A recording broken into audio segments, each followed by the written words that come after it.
কচুরলতি দিয়ে চিংড়ি মাছ। চিংড়ি মাছ তো আমার খুবই ফেভারেট।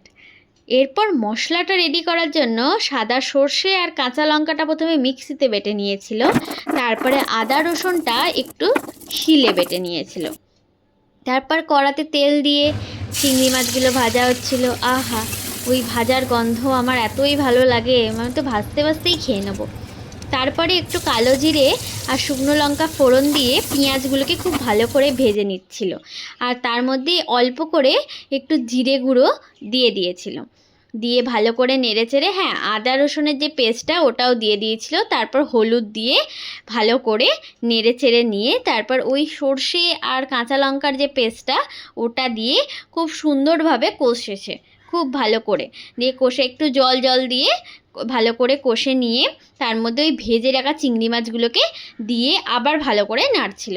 উফ, বলতে বলতেই আবার মনে পড়ে গেল যখন কচুরলতিটা খেয়েছিলাম। হ্যাঁ, কাশ্মীরি লাল লঙ্কার গুঁড়োটা দিয়েছিল আর একটু নুন, কালারটা সুন্দর আসার জন্য। তারপর একটু চিনিও দিয়ে দিয়েছিল, বললাম চিনিটা দিলেও খুব ভালো কালার আসে। এরপরে যাতে না জিভটা কুটকুট করে, অনেকের কচুরলতি খেলে জিভ কোটায়, তো জিভটা যাতে না কুটকুট করে, তো তার জন্য অনেকক্ষণ ধরে নেড়ে নেড়ে নেড়ে নেড়ে জলটাকে মরিয়ে দিয়েছিল যাতে না কুটকুট করে। ব্যাস, তারপরেই রেডি। আহা, এত সুন্দর দেখতে হয়েছিল।